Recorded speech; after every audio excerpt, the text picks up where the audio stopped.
Hey, good morning. It's episode 347 of Odd Musings. How's everybody doing?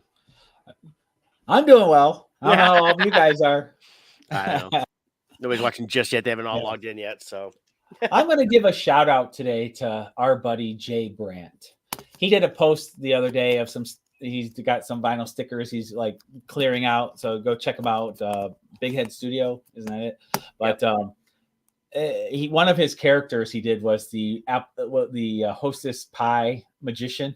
Oh yeah, that sparked quite the conversation between him and I about our love of Hostess pies, specifically apple for us.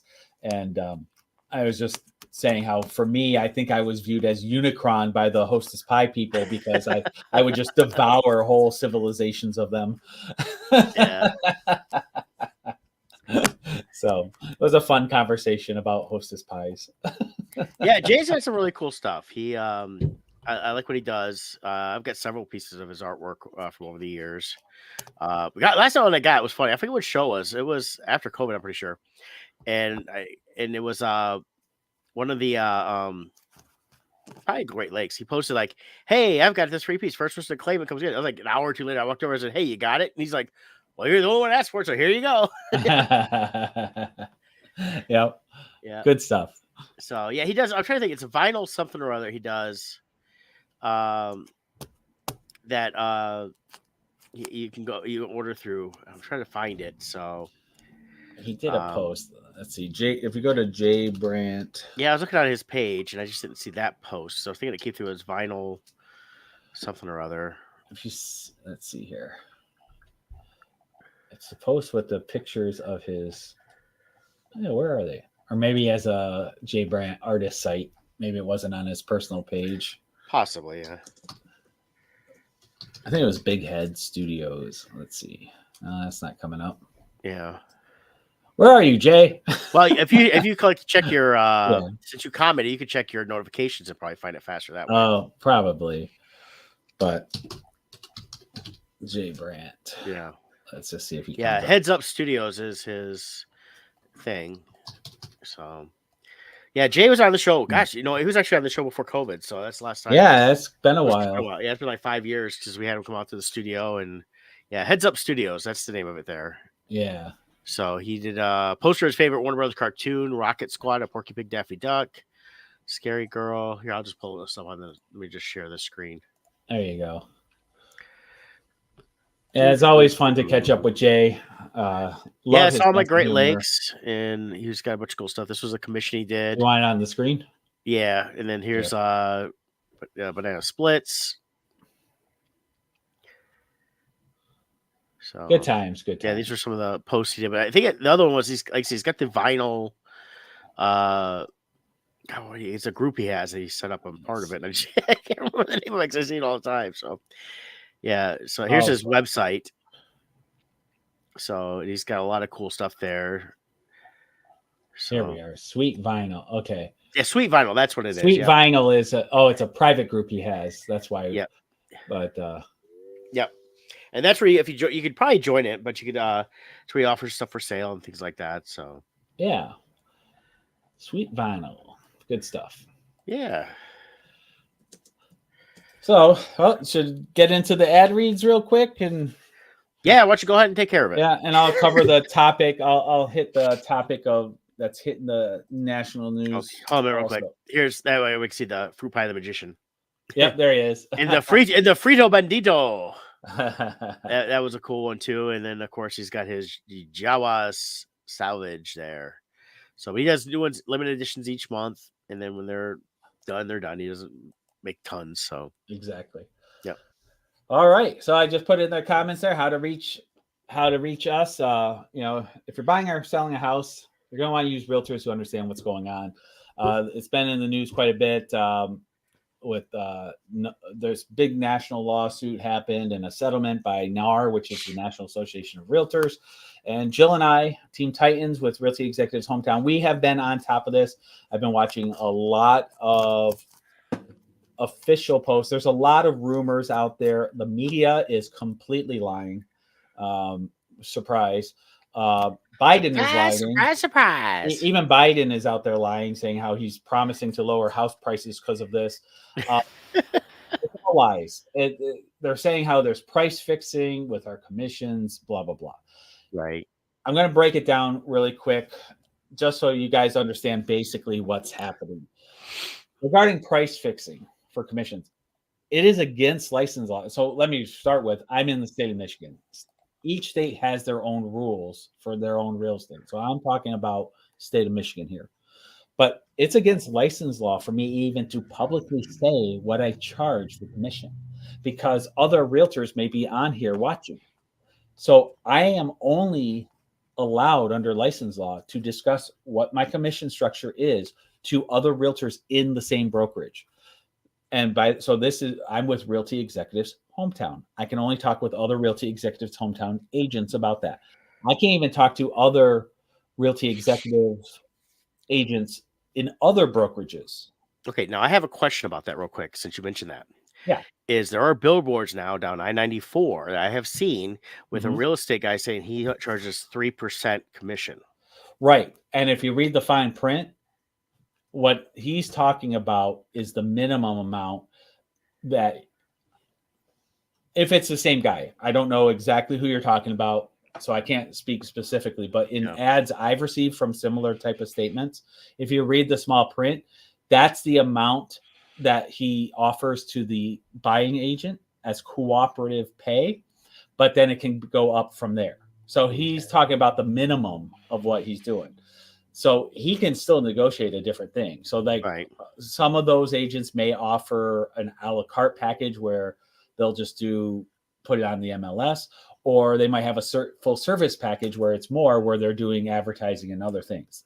But every single real estate agent is their own independent company. We are all self-employed, and our licenses are held by a broker, but I am my own business.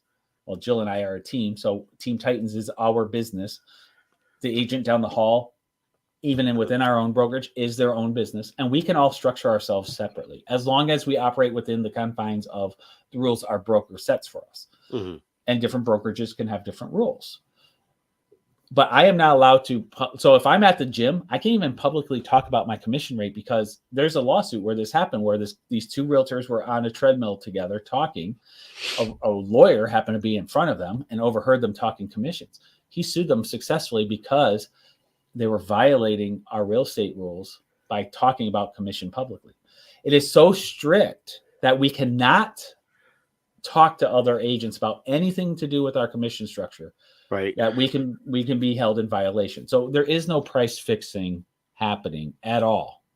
I have no clue. If you interview 4 different agents, I have no clue what their compensation package is that they're negotiating with you. So as a seller, you've always had the right to negotiate. And I can tell you, I've been head to head against all different other types of structures where they're like, well, so-and-so is offering such and such percentage. Well, the seller can tell me what discussions they've had. That's not a violation for the seller to voluntarily tell me. And it's my job to present to you what my value is. What do I bring to the table, and why should you pay me more than that guy who's offering a discount commission to you? I have to sell my services to you. Right. And you can choose which one you use. So it's never been forced at all. Yeah. I've dealt with that when I did sales and copiers and things like that, where we could negotiate prices and stuff like that. And people say, well, they're going to give me like this less, that less. I said, okay, well, what are they actually guaranteeing you? I've got this in writing, what's in writing, things like that. And that's part of what anything is people are always looking to save money, but they forget that they could be losing value. Correct. So sellers have never been required to pay a set amount, and they have never. And they really drill us in license class when we're getting our licenses. They drill it into you that these are negotiable. There is no industry standard. And a lot of times people say, well, what's the standard rate? X%. They'll usually say, even right now, I have to say X%. I cannot say the percentage. Right. So, Well, is X%? I always heard X% is the standard of the industry. No, there is no standard. Well, None. according to the article I shared that kind of sparked this conversation, because it was on Mm-hmm. WDIV.com on Facebook, and then I sent to Scott, said, well, this is something I think we should talk about because, Mm-hmm. it affects his lifestyle because of Mm-hmm. his livelihood. And if you read the article, I mean, there's a lot, it jumps all over the place on what they're talking about, of course. Right. So it's very, I think, misleading in a lot of ways. It Very. mentions about the average nationwide, and this is not Scott saying it, this is me referring to the article, so you can't go after Scott, is 5 to 6%. It varies. Then they said, but if a seller selling their home deals with their listing agent and they get 3%, it could save them like 12 grand, it talks about. But it doesn't mention services, things like that. It doesn't mention what that person's going to do for them. If you're not Right. getting paid much, I know this from doing just shipped. If they come to me and say, oh, hey, here's this order, it's $6. And I look at it and I go, okay, well, I know I'm not going to get anything else out of that, but that $6, is it worth my time to drive, Right. invest my money and things like that? And also I say, no, I'll just sit in my car Right. and wait. And it's just like that with any industry with sales, is if it's not going to be worthwhile for the person to do it, you got to remember, they act like, oh, you guys are just trying to rook us and take us for money. No, if they're not providing a service, you need to find somebody else. Number two, if they're providing the service and telling you what you mean. I know from other sellers, people we know, Scott and I, that Scott and Jill have go above and beyond what most realtors do. I mean, in the past, when I had to deal with real estate agents on a professional level, most of them were jerks, and most of them were more important than anybody else. Mm-hmm. And that's because I was dealing in the cell phone industry. So they were always complaining that I have to have this working now. It's like you have to breathe a minute and let people do their jobs, Well, and here's the thing right now, you don't need this lawsuit. You can choose as a seller to pay 0 to everybody. That's called a for sale by owner. Mm-hmm. And even most for sale by owners offer to pay they'll list a percentage they're willing to pay a buyer's agent, because they even understand the importance of having access to as many potential buyers as possible. Yep. So you have the right to sell a house on your own. Nothing can stop you. You can do it. But here's the thing. There is a certain average out there that people will reference. I'm not saying whether or not the average is true, because it differs depending on where you are. Right. But there's a certain average out there. Studies have been done very extensively on this. And on average, people who choose to pay 0% to save money will receive 12 to 15% less in offer price. Because, first of all, buyers who are looking for people who are not compensating agents, right off the top, they mentally say, well, I'm going to deduct this from the price because I know you're not covering that. Then they start negotiating, and often the seller hurts themselves. They'll refer to certain internet sites to determine what their value is. They have no idea how to negotiate to get higher prices. Mm-hmm. They have no idea what clauses are needed to protect that price if it's higher. So if the appraisal comes in lower, they have to then bump the price down. There's a lot of factors, but on average, paying 0 in commission will net you 12 to 15% less in total amount you receive. So are we an expense to be avoided, or are we an investment to get you more money? Now, the answer to that will depend on which agent you choose. There are agents out there who do very little and really are expenses. And there are agents out there like Jill and I who are investments, who work our butts off to negotiate the best possible deal for you, not just in total dollar amount. That's part of it, but also taking into account what are the appraisal trends right now? How do you protect any gaps you have? That's what we do. And we maximize the bottom line dollar for you. Yeah. And that's important. So you actually lose money by saving money. Yeah. We see it all the time.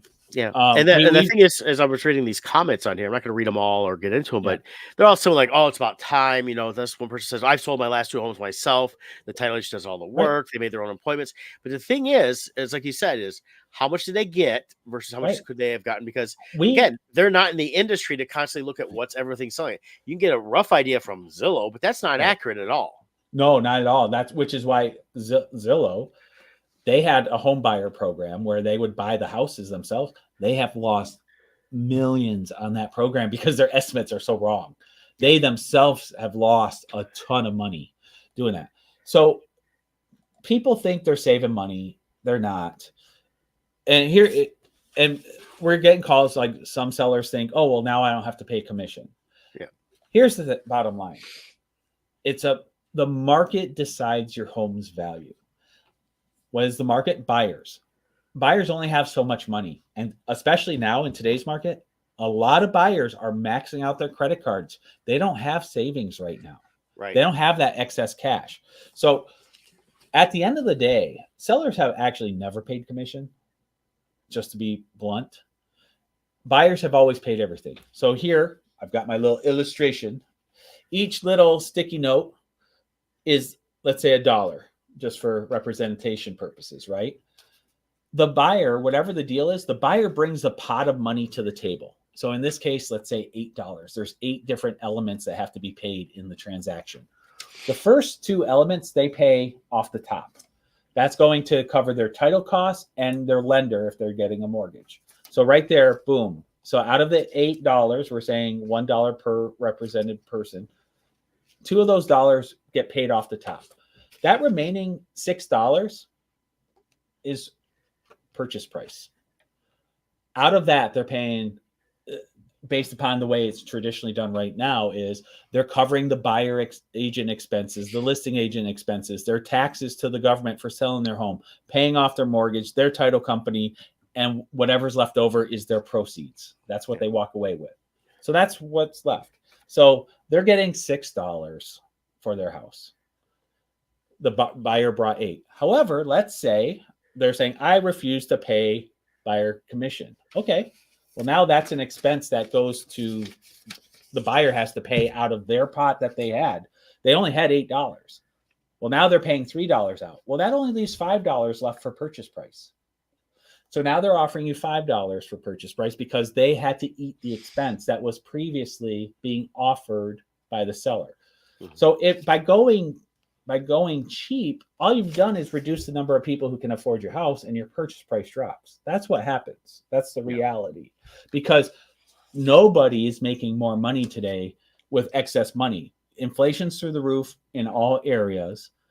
And that's all this is it's an accounting gimmick that they have passed to say, oh, instead of pulling it out of the pot after we give the pile of money to the seller, we're going to pull it out before. That's all this is. And at the end, the amount of proceeds to the seller is the same. Yeah. That's all this is. It's a money shifting. Which column are we putting into which? That's all this is.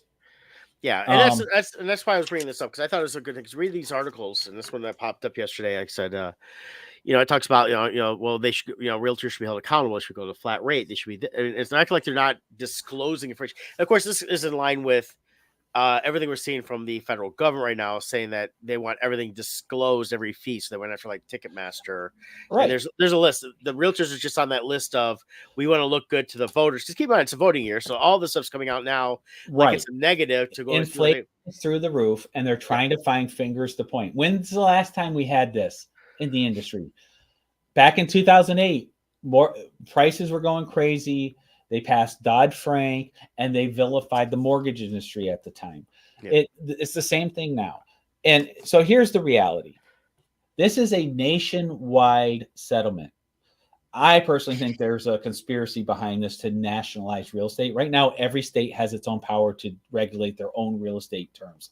Yeah. I think this is the first step in nationalizing real estate, just like they want to nationalize education. They want to nationalize our police force. That's what this ultimately is going towards, I think. Yes. That's just my commentary. I could be wrong. However, what this does is it makes this ruling uniform across the entire country. In the state of Michigan, we already recognize buyer representation. All this is doing is nationalizing buyer representation as an acknowledged state. Some states don't have exclusive buyer agency. So for those states, this is going to be a bigger impact for the ruling. In Michigan, we already do it. So nothing has changed there. We still have exclusive buyer agents working on behalf of the buyer. No different in Michigan. The only difference now is prior to this ruling, the exclusive buyer agency contract was not a requirement. So if you didn't want to assign me as your exclusive buyer agent, I was what was called a sub-agent to the seller. I could still bring you showings. I could still write up contracts for you. Just don't tell me confidential information about the contract, like what you're willing to pay versus what you want to pay, what you want to offer. Don't tell me that stuff, because I'm under fiduciary obligation to the seller as a sub-agent. By signing me, I have full fiduciary responsibility to you, the buyer. So before, that was an optional form. Now it's becoming required. So for all of you people who want to go buy a house, just if you go look at one single house, it is now required by the federal rules that we must have a contract with you before we can show you a single house. So that's going to impact people who want to be hesitant. Just know, though, you have power to negotiate the length of time of that contract or the scope of that contract. So you could say only for a week or only for a month or only 6 months. You have power to negotiate that. Well, that's what I think people need to do, is they need to look at that exactly what you're saying, negotiate. You walk in, one is two things, not just negotiate, but also interview these real estate people. Walk in and talk to them, say, okay, what are you going to do for me? Right. Start learning before you sign anything, and say, okay, that's part of that contract. Then it's a way to go into it. Do your homework before. If someone's like, well, and they start doing the slick salesman routine, you get up, you walk out the door, go find somebody else. Well, a big part of this falls on buyers too. You, the consumer, are part of the problem. Well, that's what I'm talking about, is buyers. Yeah. A lot of people don't want to take, we all have busy lives, and nobody wants to take the time to do a buyer consultation. We offer free buyer consultations all the time. Almost no one does it. So we end up doing our consultation a lot of times when we first meet them at a house, and we walk them through and tell them what we do. And we kind of give like a broken down consultation. But take advantage of consultations. Go interview multiple agents, figure out who's going to be the best buyer for you, and then sign with that agent. Because so many people are like, well, what if we don't like you and we don't want to use you? Well, interview them first then. Interview people before you're at that point. But so many people just do nothing. Then perfect house comes on the market. They have no pre-approval yet. They haven't talked to an agent yet. And then they're like, oh, I didn't have a good agent. Well, you should have interviewed. This is potentially the largest investment you will make in your life, is buying a house. Yeah. Take it seriously. Interview. Jill and I have no problem telling you where we bring value and what we can do for you. So know this. Now, as far as the ruling, the only change that comes out of this is, currently the way it works is, like they're saying, oh, sellers are paying the buyer, being forced to pay a buyer agent. They have never paid us, ever. At least in the state of Michigan. I can't talk to other states, but in the state of Michigan, the seller pays the listing broker. The listing broker offers a compensation to the buyer agent for bringing the buyer. It's a referral fee. Think of it that way. Yeah. For finding the buyer. The listing broker is paying that out of their commission. So you get X commission. A portion of that X commission goes to the buyer agent, and that's what it is. And then that's being paid. The seller's not paying us directly. Wasn't allowed. So that's how our compensation came about. With the exclusive buyer agency contract, and I have always done it. I got my license in 2002. I have always done it this way. I sign my buyers with an exclusive buyer agency contract. It says I work for X amount. We always consult our people that this is what we get paid for representing you. The seller oftentimes, but not always, will choose to pay a portion or all of that amount on your behalf. And if they do, nothing comes out of your side. But if they don't, you will owe the difference. They understand this. They have no problem with it. And then, but the key is, if you know this up front, you make sure your buyer is informed so that when we structure the offer, it's taking into account that, like I said, just like this, which pile is this going to come out of? If you know ahead of time, you can structure your offer so that it fits what you want as the buyer. That's all it is being fully informed. So we're still allowed. So we're still allowed to get paid this way as cooperation from the listing broker or from the seller. It's just we can't put it on the MLS. That's all. We can still publish it in advertising. We can tell people, we can negotiate it in our purchase agreement still. All they're doing is taking that line item off so that we're not publicly announcing to other agents how much that is. That's the only difference. Yeah. And everybody's like, oh, the sky is falling. Biden saying he fixed the industry. Well, and that's the Nothing whole has thing. I think changed. it's the problem with this and other stuff, and I tell people this is I don't care if you're a Republican, Democrat, Independent. The more they try to centralize everything in the federal government, it takes away what the United States was built on. You need to go back and read the Federalist Papers. If your state that you live in, I mean, people complain like, okay, this happened, and I don't like it, I'm gonna move to another state. Well, you have that right. If everything goes straight federal, it won't matter where Right. you live. You will be Well, and under the here, same rules in LA right. as you are in the middle of nowhere, Kentucky, and they won't care about income structures or anything else because everybody will be on the same Yes. level, and they will go for the higher. And here's where I think the conspiracy comes in. And I shouldn't even say conspiracy because, as we know from the last 4 years, conspiracies are usually true. So I should say the truth. The fact is, there are a number of people, and if you watch the news, you know who are on the payroll of other countries that are in our government. And right now, there are many states, because states have power over their own rules, who are making it illegal for those countries to purchase land. Even here in Michigan, a Chinese battery company was trying to be implemented. I think it was out by Battle Creek, if I remember right. A Chinese battery company was being implemented. The local community was able to rally together and get that turned over and reject it. If we nationalize these type of rules, that won't happen anymore. We won't be able to, on a local level, be able to decide those kind of things. There are states right now passing rules. I forget, there's like 3 or 4 I know who have passed laws to prohibit certain countries from buying land. That won't be allowed if we nationalize it. Yep. So that's what's at the core of this. It's slowly, and they're being smart. They're doing it step by step. They're tackling something so they can spin it as, oh, we're doing this to protect you, the consumer. But if you read through the rules, nothing has changed. We can still get paid the same way. Everything can still be done. It's just not being one item on a listing ticket, which, by the way, previously wasn't allowed to be shown publicly anyways. It was only shown on our listing tickets that agents could see. The buyer ticket would hide the information. So it was never allowed to be publicly disclosed before anyways. Yeah. So nothing has changed. Nothing. The only thing that's changed now is agents must get this form signed. Now, here's where I am happy about this ruling. I think it actually benefits good agents. There's a lot of agents out there who have no idea how to negotiate their own pay. They rely on the listing agent to negotiate their pay for them, and they just accept whatever is offered. They don't know how to negotiate themselves. And here's the thing: if you're buying or selling, my job is to negotiate on your behalf. Why would you want a realtor who doesn't know how to negotiate their own pay? If I don't know how to negotiate for myself, you think I'm going to negotiate for you? No. So this is going to weed out agents who don't understand negotiations, and it's going to elevate those of us who do. I've been doing this process for 20 years. I know how it works already. So for me, there's nothing changed here. It's just going to be where the changes, because they're slightly changing categories, is you need to make sure you have a competent agent, especially if you're a buyer who needs seller concessions to help with your closing costs.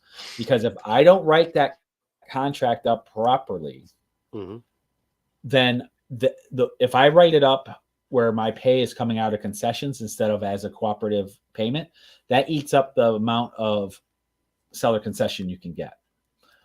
And then you might not be able to get as much towards your closing costs because there's limits on lenders. Now, lenders may alter what amounts they have, but as of right now, they haven't changed anything, and there's nothing being stated that is projected to change. So you need a buyer agent who understands how to write up the contract properly so that I can get cooperative pay to offset your costs. Because at the end of the day, my commission is a closing cost for you. How do we get that covered so that you can, and when something is paid as a concession or cooperative pay, it's really a way of rolling in your closing costs into your mortgage. It has always been that way, no matter what the concession is. You're rolling your current costs into your mortgage. It's a legal way of doing that. So you want an experienced agent who understands this. If you're seeing people posting the sky is falling, the end of the world is here. You better buy now because after July, this is going to supposedly take place in beginning to mid July. If they're panicked, they don't understand what this is. We've been studying it. We're reading all the different statements coming out from NAR. We're reading all these different things, watching all these different videos to make sure we're up on everything. And we have no issue with this. We understand what we need to do for you, the buyer, for you, the seller. We understand it. So give us a call. 586-549-6096 is my line. 586-232-5144 is our team line. And we will take care of you in your real estate needs. I think I covered pretty much everything there. I made notes to make sure. Yeah. Let me just make sure there was no big, everything else. I covered everything.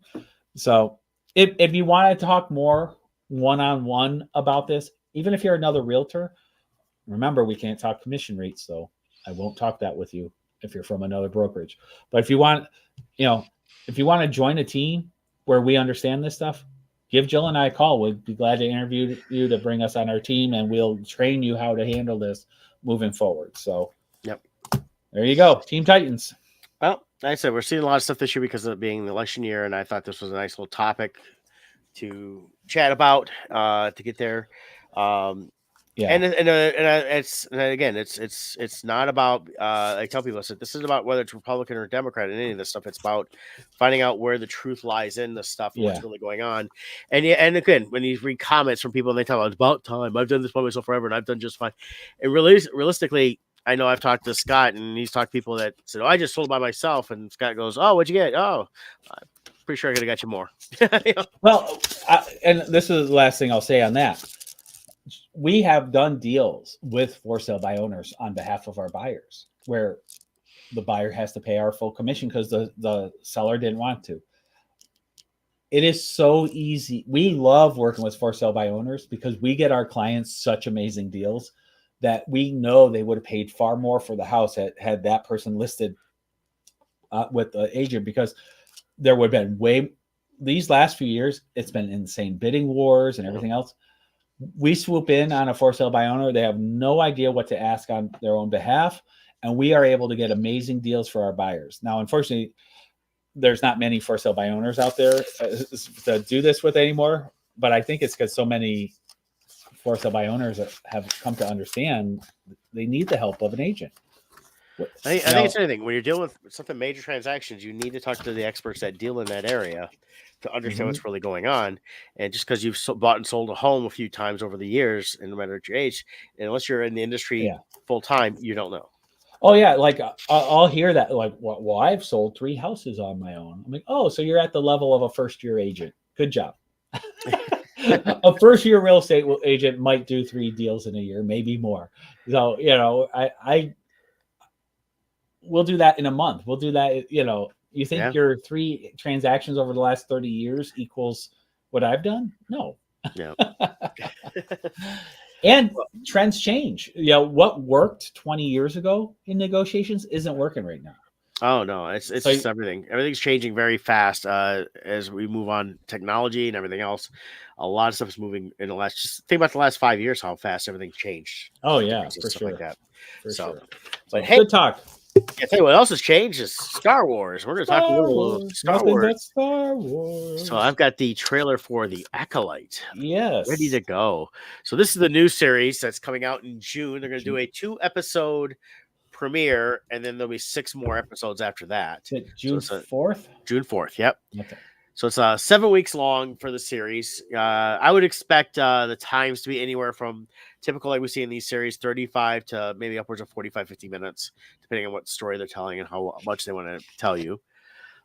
This is set. Scott and I have been talking about this. Looking at a couple of things. It looks like it's set about 134 years before the Battle of Yavin, which is how they gauge everything in Star Wars. That's Battle of Yavin is the first Death Star.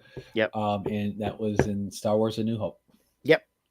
So that's where this takes place, which is on the cusp of the end of the High Republic era, leading into, I guess they just call it the Republic era, which is what was going on as we got into the Phantom Menace.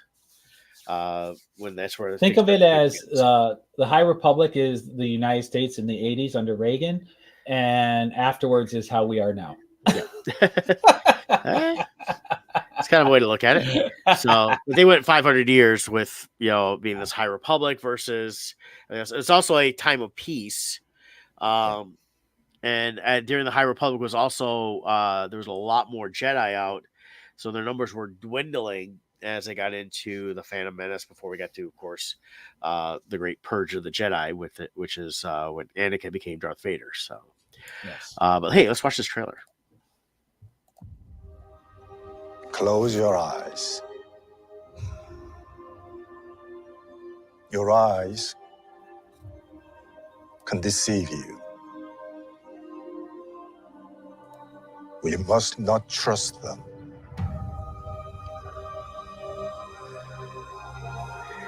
Tell me what comes into your mind.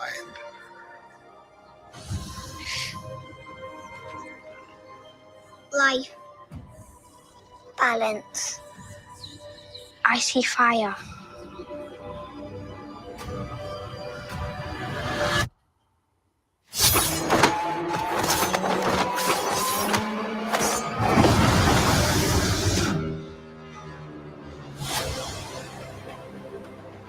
Someone is killing Jedi. It doesn't make sense. What happened? I sensed darkness.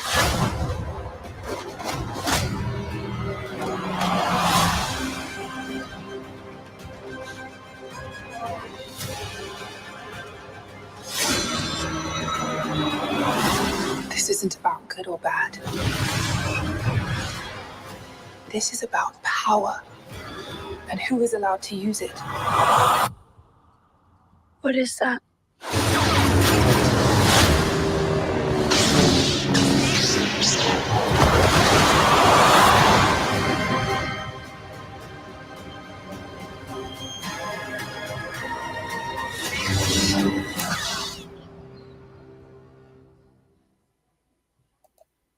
And there we All go. right. That was pretty good. I mean, it's got a good Star Wars look to it.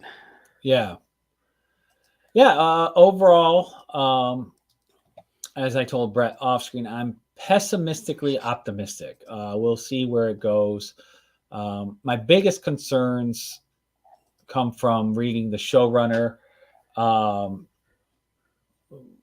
reading the showrunner's comments leading into this. That's where my concerns are coming from. Yeah. It makes you think there's more agenda-based focus Well, on the it's storytelling instead of storytelling itself. You mentioned it was like they mentioned like, well, I want to have this, and this. So it was like all this this fan film idea stuff. Like, well, I want to see this, and I want to see that, and I want to see this, and it's like, well, what's my thing is with everything is what is the story? That's the key first before you start crafting in all this other stuff you want to see come through the background, which has nothing to do with the story. Right. So on the surface, it sounds good.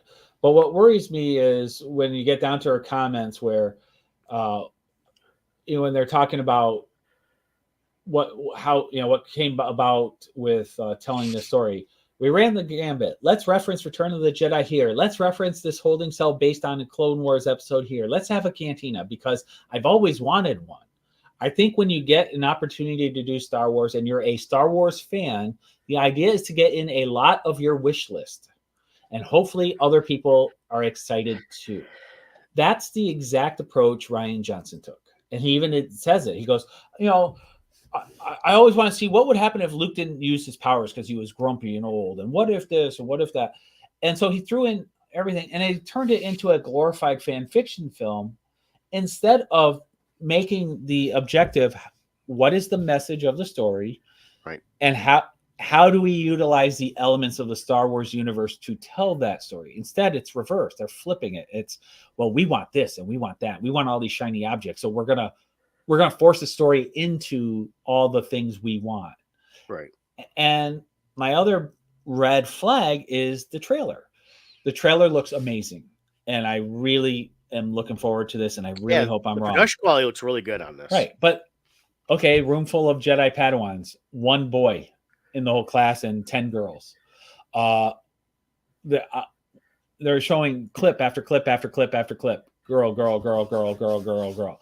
Which on the surface, I'm fine with. I don't care about that. But what I'm not fine with is the message that Kathleen Kennedy has tried to force over and over again. And Kathleen Kennedy is part of shaping the High Republic era.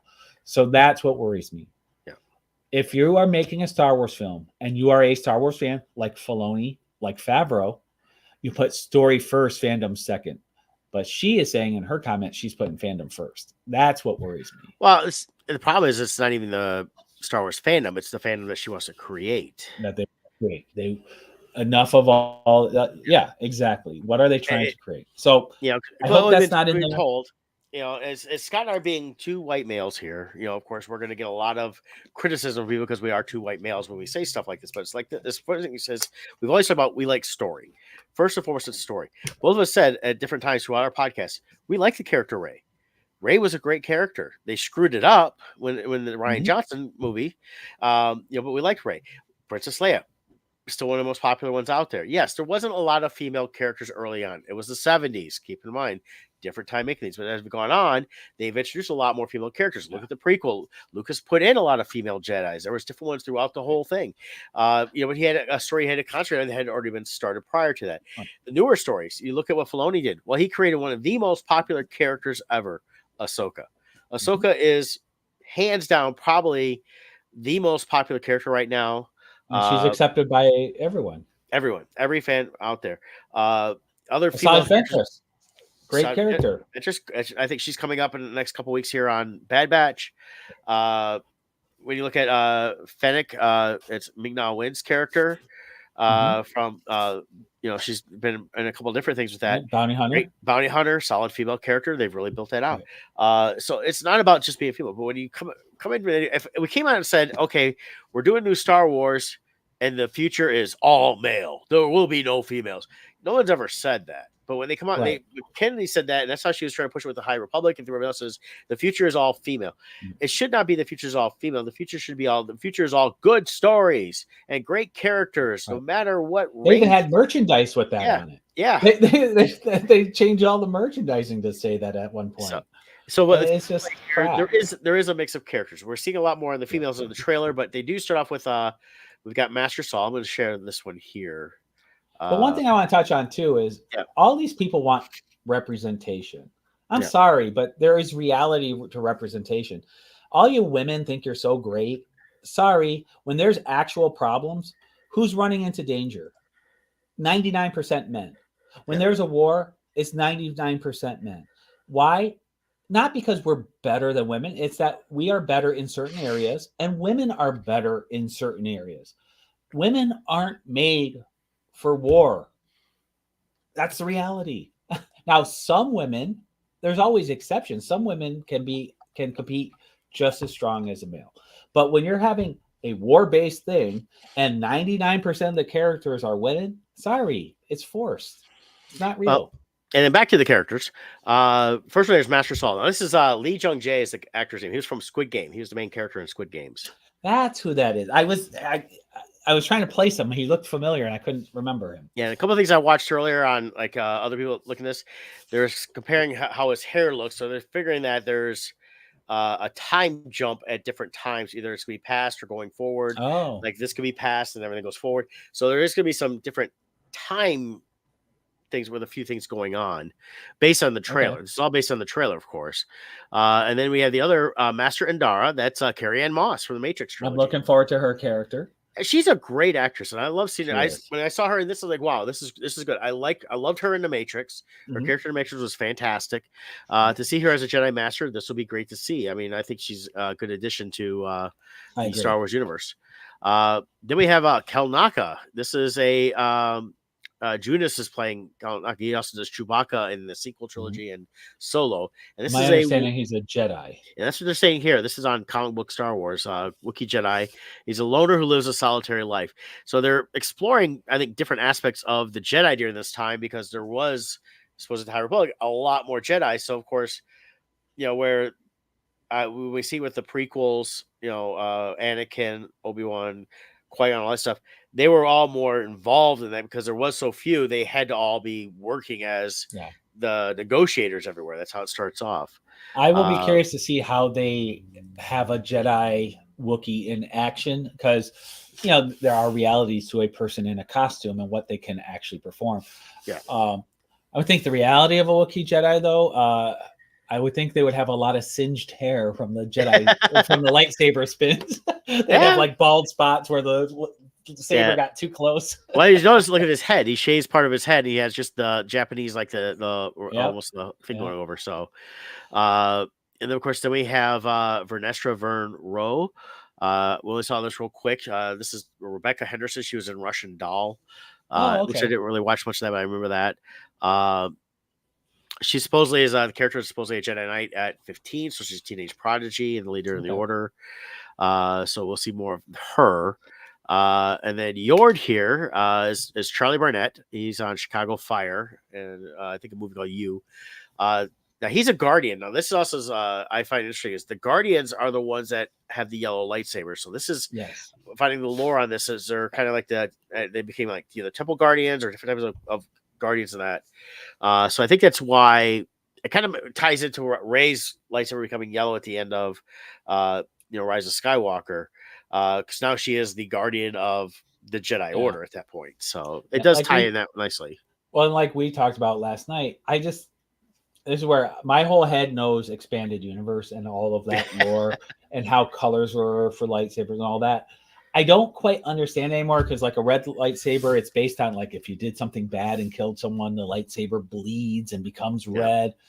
So I don't know if there's any element like it has something to do with your personality, whether it chooses to be a color. Well, and that's what I've kind of picked up from the newer stuff is that the color is tied into who the Jedi was, and they can't even talk right back to the prequels and how Qui-Gon's was green and so-and-so's was blue. They didn't fully explain, and at least in the movies, they never explained it, why Mace's was purple. Then we know that Samuel Jackson wanted a purple lightsaber, but there was a tie into that where it's actually a mix between the different colors. He's in a different kind of more towards not full, going dark side, but he employs some of the dark side elements but he's still a light side Jedi. His force form is called Vapid, VAPAD, if I remember correct. Yeah, and he like touches the dark side with the form of force he uses. Okay. So and then Jackie Lan's this character here, and this is going to be a Padawan to Master Soul. She's young. She projects calm and conducts herself with maturity. So this is kind of the how we've seen other Padawans, like a little Anakin, maybe a little Ahsoka, things like that. And this is a different race that we haven't seen much of either. I think it's been a race that I believe this race is strictly out of the High Republic. They haven't really explored that anything new or current other stuff besides the High Republic. So, but she was the young Laura X-23 in the movie Logan.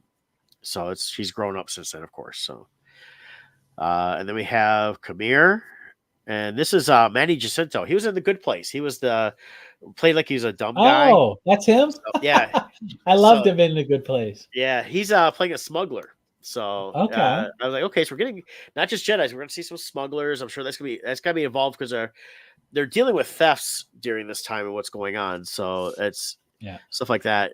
Then there's this mother Anicia, and this is Jodie Turner-Smith. She was in Queen and Slim. So they're bringing a lot of seasoned actors. They're bringing a lot of seasoned actors in this. So. Yeah, and one of the things the showrunner was talking about is they're not going to have Night Sisters in this, but they're taking a lot of inspiration from Asajj Ventress and the Night Sister. So I have a feeling that's these people here. They're going to represent kind of that element. Yeah, she's the leader of the Coven of Witches. Oh, it even says they're underlined at the bottom. Yeah, and it says that they value their independence, the preservation of their beliefs and powers, which would make sense that there would be more different groups around the galaxy that'll be very similar on the witches side and not just the one group. Another thing too I want to point out is so this trailer overall, and I've seen a lot of people comment on it, does have a very strong like kung fu movie feel. We've got a lot of Asian influences on it. Yes. But this is one thing I love about the Star Wars universe is there's thousands of planets, and different planets will have its own flavoring and taste and influences. So I see nothing wrong with this having a very Asian feel because it's a set. Now, if they went to Tatooine and made it feel that way, it'd be like, okay, that's not Tatooine. But Right. there's so many. Every planet can have its own, and just like I'm sure if Well, there were and thousands of planets here, Earth would have its own feel. and Lucas had explored a lot of that because he's such a huge Akira Kurosawa fan that there was a lot of that Japanese influence in a lot of stuff he did, mixed with a lot of the when he got into the dogfighting for the ships, there's a lot of World War II elements there too. But he brought in a lot of the samurai aspect. Yeah, so I have no problem with that at all. Yeah. And I'm looking forward to. I really hope they don't mess this up because it looks good to me. Yeah. And then this one is May. She's played by Amanda Stenberg, and she's supposed to be a former Padawan turned warrior. So she's got powers. She's probably got some force powers. Which she's obviously the assassin who has the little mask on, who's fighting Carrie-Anne Moss. So not sure if she's going to be associated with the dark side, or is she? Who knows? I guess her character will develop. Well, and she may be the Acolyte. So she's not I don't know. I mean, that's going to be interesting, but she's not a Jedi, so she's former. She became a warrior. So at that point, it depends on how she's continued training. Which also fits Asajj Ventress's past. She was a former Padawan who fell away. Right. So she could be more centrally located within the Force spectrum. So, and for people who don't know, Asajj Ventress was never a Sith. She was technically a dark Jedi. She never was actually trained by Dooku in the Sith ways. Right. So, but that's all the main characters that we're going to see in this. So that's, what's going on there. I'm liking what I'm seeing there. I think it's going to be interesting. I'm excited to see how it goes. The first dropping 2 episodes, I think, is the best way to go. It's like with Bad Batch, dropping the first couple episodes, 3, and then they did last week's was 2 episodes that tied together. If they could keep the storytelling in that kind of concept, I think it's going to be very well done. I just don't want to see it go way off the rails, or they're trying to rewrite Star Wars lore and history by going in the past. Right. So and also the definition of acolyte, I think, is important. Now, I had a misunderstanding of the word. It's actually anyone who follows or helps another person, or someone who helps a priest in some religious ceremonies is one of them. And then other ones was one who has received the highest of the 4 minor orders in the Catholic Church, being ordained to carry the wine and water and the lights at Mass, a devoted follower or attendant, or a person who assists and performs the liturgical rites. So that's the actual definition of acolyte. I thought before it had to do with like a dark magician type thing. I've heard it before. I think in Dungeons and Dragons, I've heard it that way, but might have been, yeah. But so that's kind of the definition here. Yeah, and we'll see that because you got a show called The Acolyte. It's going to have to hopefully centrally focus on the Acolyte. It's as they bring that person out within the first 2 episodes of this is the person that's going to be kind of tying it all together. So, and we've seen different explanations of who's going to be the main characters. In a story like Star Wars, there's usually multiple storylines going on anyways. But according to the showrunner, her purpose with this is to explore what it means to be the underdog, even if you are the bad guy. So to me, that tells me the focus is going to be on the bad guy's point of view of things, and maybe their point of view of who the Jedi are. And that's what I saw in a couple of the other, people giving their take on this. That's the viewpoint is from the bad guy. But it's so the interesting thing is who really is from the bad trailer. guy. It looks like it's all good guys' point of view from the trailer, right? And I think that's what it is. I think the trailer is kind of deceiving in that point on purpose. I think when we find out who the main bad person is that we're following, or that's from their perspective, that's where I can see like having like the one Jedi Master who was teaching the younglings is if there's 2 different times, and that's the first time he came across a certain person that ties into who the bad person is, and if we're going to see it from there. But it also is with this being towards the end of the High Republic, it's an interesting way to come back following the whoever the bad guy is, kind of start showing the downfall of the High Republic and what caused it to change, and also cause the Jedi Order to change, because the Jedi Order here has similarities to the Order we saw like in the prequel movies, but we also know that there was a lot less Jedi. And then something Scott and I talked about last night is how long had they been actually identifying those that were force sensitive, force powered as younglings versus were Jedi's actually intermingling and actually had attachments and creating their own children. So as far as things we know from canon, I mean, we'll see what they. I mean, since this person's doing her own fan fiction, who knows if she'll follow it? But and Kathleen Kennedy seems to not care about canon much either. But, but according to Phantom Menace, this is 100 years before A New Hope. In the Phantom Menace, Ki-Adi-Mundi says that Sith have been extinct for a millennium. That's 1,000 years.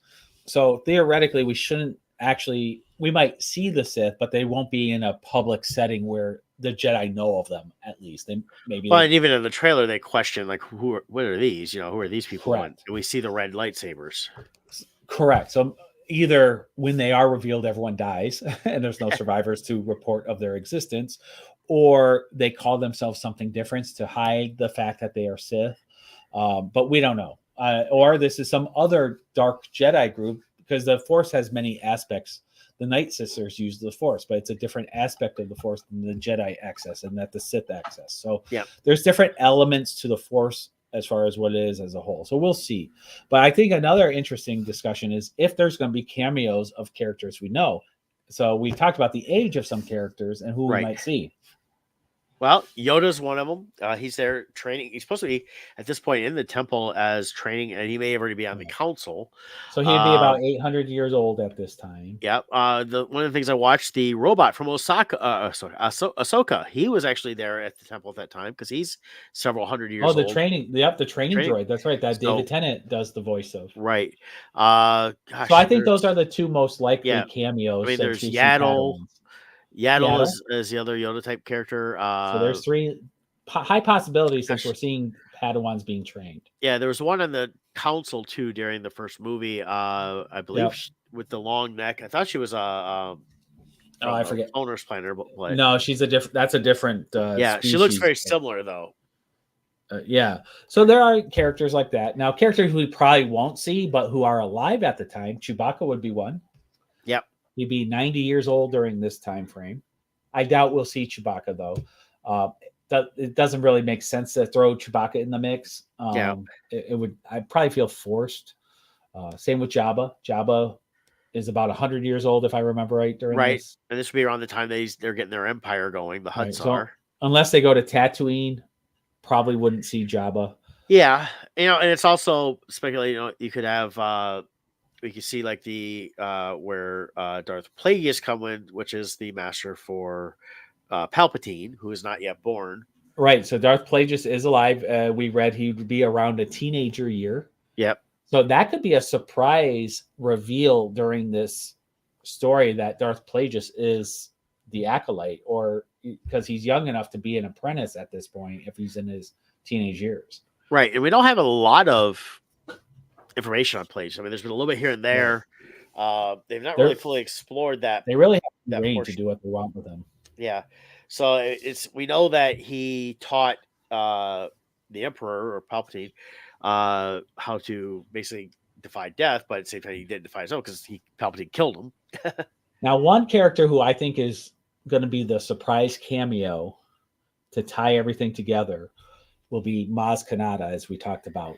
Right. She understands the Force. She understood, like she had the lightsaber. She understood the connection. She's not a Force user, but she understood it.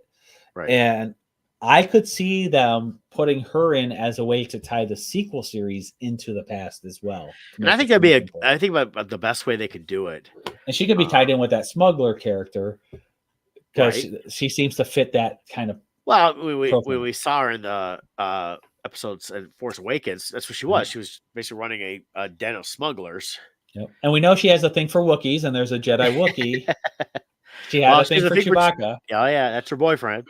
So. And Maz Kanata is actually about 100 years older than Yoda. So in here, she'd be about 900 years old. So she's a possibility.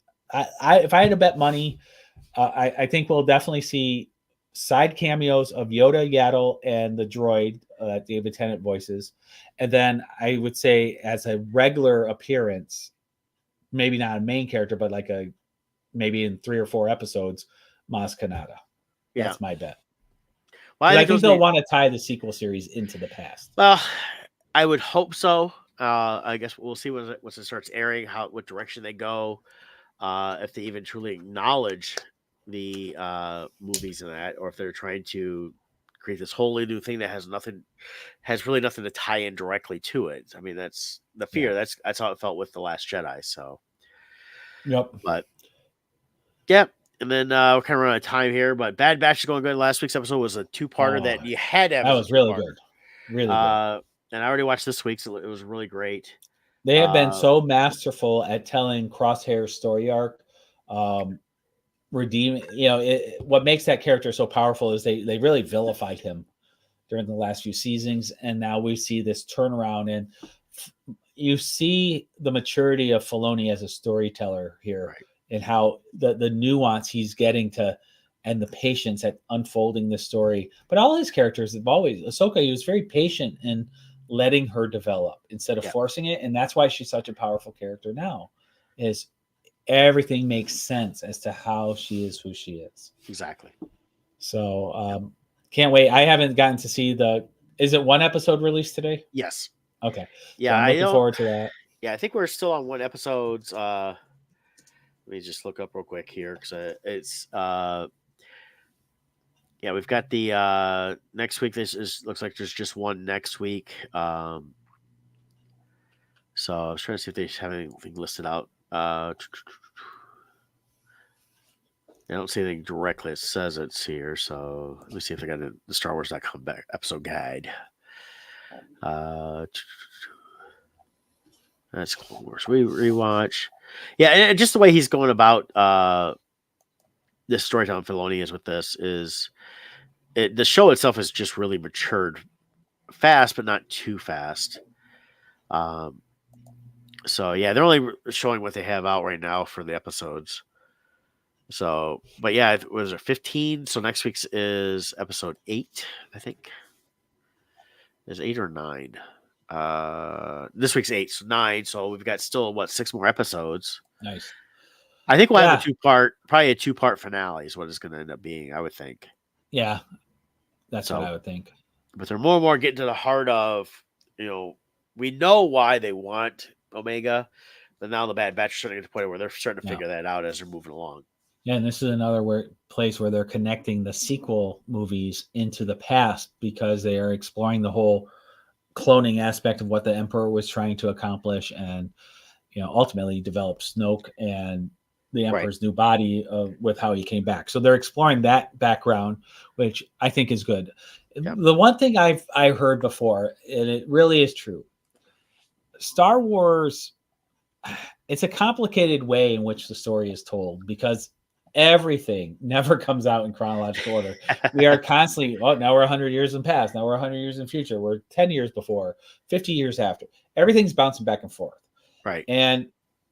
But the one thing that's constant is when they come out with something new, even if you don't like it, like the sequel series, the fix for Star Wars is always more Star Wars. They come out with more and more content and they start filling in the gaps of the story. And they always seem to do a really good job of filling in the gaps. So then when you go back and watch something, it's better. Yeah. Now, to this day, episode 8 and 9, I can't even watch.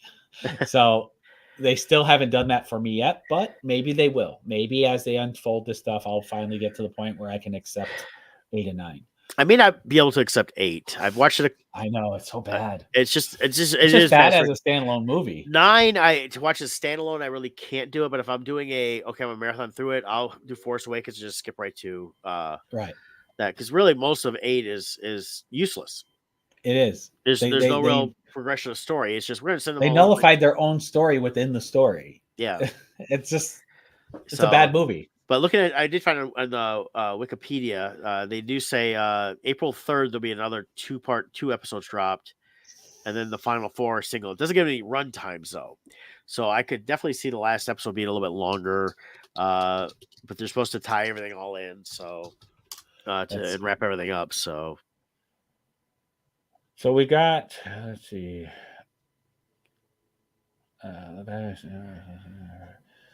I read before Vader's supposed to be coming in, but Well, I I mean, I could see that as the two-parter. I could see that as the It's two-parter. called And I heard the 2 episodes. the next episode after next week's episode is called The Harbinger, which I think that brings in Sante Ventress. She's supposed to be on it, and then She's supposed the to be on it. next two together are Identity Crisis and Point of No Return. So I could kind of see that bringing in Vader in that point. Mhm. Then there's Juggernaut, Into the Breach, Flash Strike, and the Cavalry has arrived.